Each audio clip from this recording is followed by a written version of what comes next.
Hello everyone, my name is Lightsail, and in this video I'm going to be sharing with you some of the changes that I've made to my setup and routine that have helped me to improve from a previous season to the following season. The first type of change that I made was stick time. And it's not stick time in terms of the amount of stick time, but it's more the consistency of stick time. So I made sure that I attended at least one practice a week so that I can keep the muscle memory and the understanding of how the setup that I'm currently using handles in the air. So for me, that meant once a week at the Delta Hawks Club on a Wednesday on the days and weeks where it wasn't raining. And that really helped a lot compared to the previous season. The other type of change was hardware related, so everything to do with how I built my drone. So in the previous season, I've got a picture up on the screen, my builds were more catered towards being really tough and crash resistant. So that involved having stuff like braces on the arms, making sure that the electronics are completely covered by the carbon, both on the top and the bottom. So that meant using a wider bottom plate and a top plate. It really did its job. I didn't have to replace that frame as much. None of the arms broke, especially when I had the braces on there. And so, yeah, for the purpose that I wanted it back then, it works really well. For the following season, I made my decision more about what the best performing equipment was going to be for me, where a good equipment makes it easier for you to perform and execute at a high level. Just a quick disclaimer, all of the hardware changes that I'm about to mention, most of them are from manufacturers that sponsor me, which I'm super grateful for. And so it's a showcase of their products and how they've helped me to perform. So the frame choice for my high performance build was going to be catered around being more lightweight. At the same time though, I still wanted to keep some of that toughness and robustness. And so I made sure to take my time to look at frames in the market currently that would fulfill that purpose. At the same time that I was doing this, one of our members in the FPV community in the UK decided to undertake to make a frame.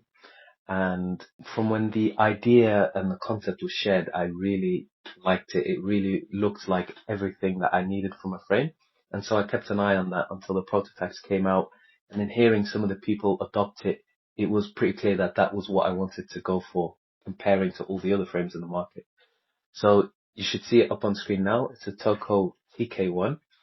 It's a frame that is really compact, really lightweight, but at the same time maintains stiffness and toughness in the frame. And it does that by having boomerang arms, vertical plates for stiffness and reducing resonance and noise. And yeah, the lightweight setup comes from combining things like having a short stack height, as you can see in the following image. So it's really optimized for saving weight, and that you can feel that in the corners and in how quickly it accelerates as well.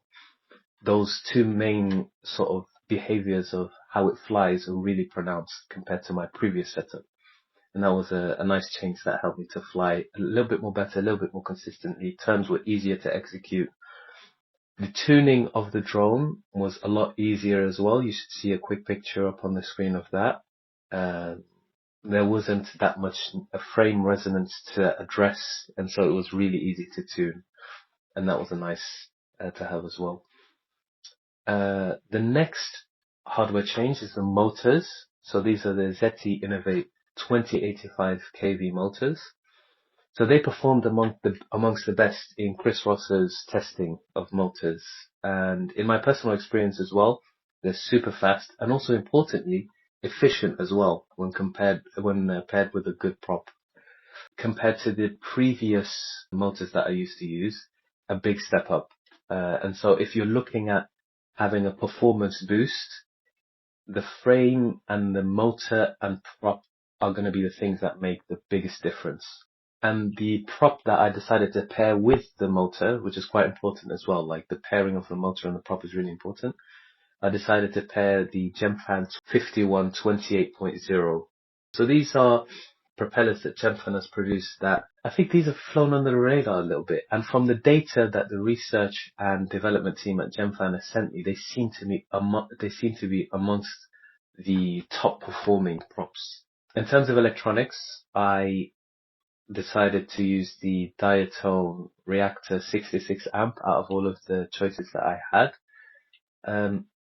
The quality of the electronics, the placement of the components, the type of the components used on the ESC is excellent.